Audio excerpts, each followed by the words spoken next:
মসজিদে গিয়ে আমরা এমপি মন্ত্রী চেয়ারম্যান রেফারি হিসেবে আসি না, কি হিসেবে আসি? মসজিদে আসার পর আমাদের পরিচয় কি?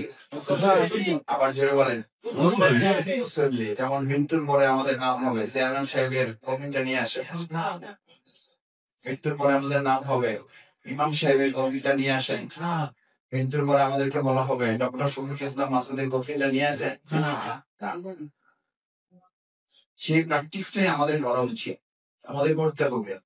সত্যি বলছে, অন্তর থেকে বলছে। আমরা মনে করবেন যে ভাই চাইবেন তো গোল, আল্লাহর রাস্তায় আবার পুঁজি। আমাদের ভোটের মূল্য নাই, আমাদের ভোটের কোনো মর্যাদা নাই। আমাদের প্রত্যেকের মর্যাদা বলছে আমরা পরস্পরের জন্য যদি দোয়া করতে পারি, দোয়া চাই আল্লাহ আমাদের কবুল করুন। সম্মানিত আমি এই মসজিদে সালাত আদায় করে এখন থেকে 25 বছর আগে এবং শুধু সালাত আদায় করি না, আল্লাহ যেন সওয়াব নষ্ট না করেন। এই মসজিদে বহু রাত কাটিয়েছি, এই মসজিদে বহু রাত কাটিয়েছি। আমাদের ইসলামী ছাত্র শিবিরের একটা ট্রেনিং ছিল, ট্রেনিং মানে ইবাদতের ট্রেনিং, সেটাকে আমরা বলতাম সম্পেদানি, রাত্রি জাগরণ প্রোগ্রাম। বহু রাতে এই মসজিদে কাটিয়েছে। আলহামদুলিল্লাহ, আবার বলছে আল্লাহ যেন সওয়াব নষ্ট না করেন। এই মসজিদে এই জায়নামাজে আমাদের সকাল প্রকৃতি নিয়ে এখানে বহুবার পানি ফেলার সুযোগ আমাদের হয়েছে। আজকে হঠাৎ কোন আকস্মিক ব্যাপার নয়। আর আমি আসলে কথা বলতেও যাচ্ছিলাম না, কথা বলার জন্য দাঁড়াইনি। আমি মূলত আজকে এখন একটু বাজারের আমার সম্মানিত এলাকাবাসী যারা আছে, নাগরিক যারা আছে, তাদের সালাম দেবো, ওখানে হলো সালাম দেবো, কথা বলবো। নামাজ ওই কারণে এখানে আজকে সালাদ আদায় করা, এখানে আনন্দের কমে দুটো বিষয় ঝরে পড়ে বলা। সালাদ আদায় আমরা যখন আসি তখন আমাদের সবাই চাহিদা মাথায় থাকে যে ফাদুকুলি ফি ইবাদি, আমরা সালাদ আদায় করতে আসি আল্লাহর গোলাম হওয়ার জন্য। আর গোলাম হতে চাই কেন? ফাদুকুলি জান্নাত, আমরা কোথায় যেতে চাই? জান্নাতে যেতে চাই। সুতরাং মসজিদে আসার মূল টেনশন তো থাকে যে আমি আল্লাহর গোলামগিরি করবো, আল্লাহ আমাকে জান্নাতের উপযোগী করে দেবে, আল্লাহ যেন কবুল করে। দ্বিতীয় হচ্ছে এক সালাত আদায় পর আল্লাহ সালাত আদায়ের জন্য আমার প্রস্তুতিটা যেন এরকম থাকে যে আল্লাহ সালাতুল আসর আদায় করতে পারছি, মাগরিব আদায় করতে পারবো কিনা জানি না। যদি হায়াত সে পর্যন্ত থাকে তাহলে আমি যেন সালাত আদায় করা হক যথাযথভাবে আমি আদায় করার প্রস্তুতি নিয়ে সবার আগে আমি যেন মসজিদে যেতে পারি। আকিমুস সালাত, সালাতের অর্থই হচ্ছে সালাত পড়া না, সালাত আদায় করা না, সালাত কায়েম করা, প্রতিষ্ঠা করা। মানে সালাতের আকিমুস সালাতের প্রথম হক হচ্ছে সালাত জামাতের সাথে আদায় করা। আল্লাহ আমাদের আমরি হতো 5 ওয়াক্ত সালাত জামাতের সাথে আদায় করার তৌফিক দান করুন। যে সালাত জামাতের সাথে আদায় হয় না, ওজোর সালাত, যে সালাত জামাতের সাথে আদায় হয় না, মুআল্লাকাতুন ফিস সামাই ওয়াল আরদ, মুআল্লাকাতুন ফিস সামাই ওয়াল আরদ, যে সালাত ওজোর ছাড়া মসজিদে আদায় হয় না, জামাতের সাথে আদায় হয় না, রাসূল করিম সাল্লাল্লাহু আলাইহি ওয়াসাল্লাম বলেন ওই সালাত আসমান এবং জমিনের মাঝখানে বিলুপ্ত অবস্থায় যাকে আদায় হইতেও পারে। ভাই এই কি আমরা কেউ নেব? তাহলে আজকে যদি আমরা ওয়াদা করতে যাই 5 ওয়াক্ত সালাত জামাতের সাথে আদায় করব, আল্লাহ আমাদের কবুল করুন। জামাতের সাথে সালাত আদায়কারী সম্পর্কে রাসূল সাল্লাল্লাহু আলাইহি ওয়াসাল্লাম বলেন যে ব্যক্তি জামাতের সাথে 5 ওয়াক্ত সালাত আদায় করলো, ওযু করলো, মসজিদে আসলো, তার জীবনটা এরকম পবিত্র যে একজন মানুষ দিনে যদি 5 বার পুকুরে গোসল করে, সাল্লাল্লাহু আলাইহি ওয়াসাল্লাম জিজ্ঞেস করলে তাহলে কি তার শরীরে 5 বার গোসল করে কোন ময়লা থাকতে পারে? এবার রাসূল সাল্লাল্লাহু আলাইহি ওয়াসাল্লাম বললেন ওই শরীরে যেমন কোনো ময়লা থাকতে পারে না, আমার কোন বান্দা যদি ওযু করে 5 ওয়াক্ত সালাত মসজিদে জামাতের সাথে আদায় করে, তার জীবনে কোন সগীরা গুনাহ কবিরা গুনাহও থাকতে পারে। সুবহানাল্লাহ। ভাইরা চোখ বন্ধ হয়ে গেলে কি বলেছে থাকতে?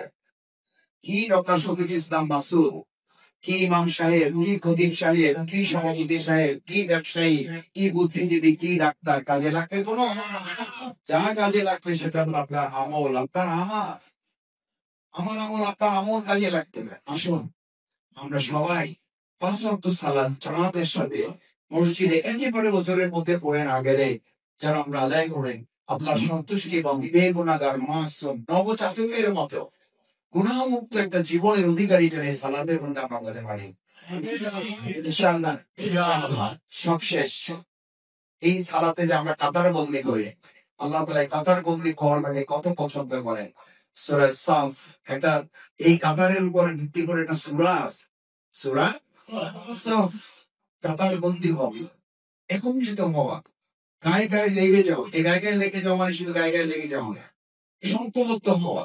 তোমরা মুসল্লিরা যদি একতাবদ্ধ হও তাহলে আল্লাহর জমিনে মুসল্লিদের বিপরীত কোন চিন্তা কোন দৃষ্টিভঙ্গি এই সমাজে চলতে মুসল্লিদের চিন্তার আলোকে যদি মসজিদ চলে, মুসল্লিদের চিন্তার আলোকে আমাদের মহফলও চলবে। সেটার জন্য কি বন্দী হইল? এই যে এখানে কাতার বন্দী হন, আমাদের ইমাম আমাদের মতিম আমাদেরকে মনে করিয়ে দেন, কাদা সোজা করুন, ফাঁকা পূরণ করুন, গায়ে গায়ে লেগে দাঁড়ান। কেন বলে? আল্লাহ তাআলা বলেন কোরআনে, আল্লাহ কত পছন্দ করেন এটাকে। ইন্নাল্লাহা ইউহিব্বুল্লাযীনা ইউকাতিলুনা ফি সাবিলিহি সাফান কাআন্নাহুম বুনয়ানুম মারসুস। সুবহানাল্লাহ। ইন্নাল্লাহা ইউহিব্বুল্লাযীনা ইউকাতিলুনা ফি সাবিলিল্লাহ। তোমাদের এখানে যে কাতার বন্দী করে দিলাম, এটা একটা ট্রেনিং, যেটা প্রশিক্ষণ। তোমরা যেন লড়াই করতে পারো অন্যায়ের বিরুদ্ধে, অসত্যের বিরুদ্ধে, ঘুষের বিরুদ্ধে, সুদের বিরুদ্ধে, মাদকের বিরুদ্ধে, জুলুমের বিরুদ্ধে, আল্লাহর আইনের বিরোধী যেসব আইন আছে তার বিরুদ্ধে যেন তোমরা লড়াই সংগ্রাম করতে পারো, চেষ্টা চালাইতে পারো। কাতার বন্দী অবস্থায় সংঘবদ্ধ হবে, একত্রিত হবে। ইন্নাল্লাহা ইউহিব্বুল্লাযীনা, নিশ্চয়ই নিশ্চয়ই আল্লাহ তাদেরকে ভালোবাসেন। সুবহানাল্লাহ। কাআন্নাহুম বুনয়ানুম মারসুস। বুনয়ানুম মারসুস বলা হয় সীসা ডালা প্রাচীর। কি প্রাচীর? আমাদের মধ্যে যেন কি অবৈধ তৈরি করতে। তারপরে এখানে কাতার বন্দী এমন ভাবে দাঁড় করানো হয় এই জন্য যে মাঝখানে যেন শয়তান দাঁড়াইয়া না যায়। এখানে শয়তান দাঁড়াইতে না পারলে আমাদের আইনেও যেন শয়তান আমাদেরকে বিভেদ তৈরি করতে আমরা সত্যের প্রস্তুতি হইতে পারি। এটা সালাতের ট্রেনিং।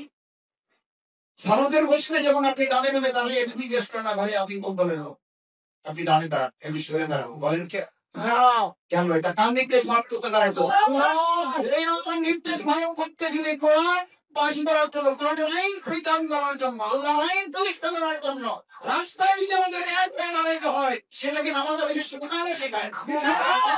আজকে এখানে বলবেন যে ভাই আমি ইমানদার আছি, আমি তো অন্য দল করে দেবো, আমি এর সাথে নাই। ওই নামাজিদের জন্য ধ্বংস, যে নামাজি নামাজ থেকে কি নিল না, শিক্ষা নিল না, শিক্ষা নিল না। সেই কাতার বন্দী হয়ে ইন্নাল্লাহা ইউহিব্বুল্লাযীনা ইউকাতিলুনা ফি সাবিলিহি সাফফান। এই সাফফান সারিবদ্ধ ভাবে তোমরা আল্লাহর সত্যের বিরুদ্ধে লড়াই করবে। আমি আল্লাহ আমাদেরকে ভালোবাসি। আল্লাহ যদি আমাদেরকে ভালোবাসে, পৃথিবীর কেউ না ভালোবাসতে আফসোস আছে? আল্লাহর ভালোবাসার সাথে থাকলে আর কারো ভালোবাসার দরকার আছে? আল্লাহ উপস্থিত হিসাবে আল্লাহ ভালোবাসা পাওয়ার জন্য এখানকার এই কাতার বন্দী আল্লাহ আকিমুস সালাত, এটা যেন কাতার বন্দী হয়ে যেমন করতে পারছি, আল্লাহ তাআলা আমাদের যেন তৌফিক দেয়। আমি আকিমুদ্দিন, এটা কার নির্দেশ? তোমরা সালাত আদায় করে এর জন্য মসজিদে আসছি, এবার সালাত শেষ করে ওই আল্লাহর নির্দেশ আকিমুদ্দিন, আল্লাহর জমিন আল্লাহর দ্বীনকে প্রতিষ্ঠিত করো। ওটার জন্য আমাদের কাতারবর্তী হওয়া লাগবে না, লাগবে না? ওটার জন্য একতাবদ্ধ হতে হবে না, হবে না? তাহলে আমরা বিভিন্ন পথের দিকে চলে যাচ্ছি না। মত পথটা নাই খাবো একটা জায়গায়। আপনি এখানে আসলে যেমন কি হয়ে যায় আগে বসালা, এই ব্যাপার আমাদের কোনো কি নাই, মত কোনো মত কোনো দল নাই, সব কিছুর উত্তর দিয়ে বসালা। এখান থেকে বের হয়ে আকিমুদ্দিন আল্লাহর জমিন আল্লাহর দ্বীন কায়েমের ব্যাপারে আমাদের মধ্যে কোনো মত নাই, পথ নাই। আল্লাহর জমিন আল্লাহর দ্বীন কি করতে চায় ইনশাআল্লাহ। আল্লাহ কি মুসলিম যখন দোয়া করেছেন, আল্লাহ কি ও কিনেন যেন আমাদেরকে কাতার বন্দী হয়ে সমাজে কাজ করাতে হবে। কষ্ট হয়েছে?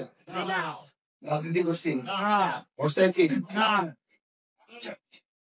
আমাদের কাজ, সেটা দায়িত্ব ইমানদার। আল্লাহ তাআলা আমাদের কবুল করুন। এই মসজিদ আমার অত্যন্ত প্রিয় মসজিদ, সব মসজিদ প্রিয়। আমি ছাত্র জীবন থেকে এখানে আসার সুযোগ পেয়েছি, আপনারা আমাকে একটু ধারণার সুযোগ দিয়েছেন। ইমাম সাহেবের নিয়ে কৃতজ্ঞতা, আপনাদের প্রতি কৃতজ্ঞতা। আল্লাহ তাআলা এখানে যত মুসল্লি ইন্তেকাল হয়েছে তাদের কাছে জান্নাত নসিব। এই মসজিদকে আল্লাহ তাআলা আমাদের মুসল্লিদের জন্য নাজাতের জারিয়া হিসেবে কবুল করুন। سبحانك اللهم وبحمدك أشهد أن لا إله إلا أنت أستغفرك وأتوب إليك. السلام عليكم ورحمة الله وبركاته.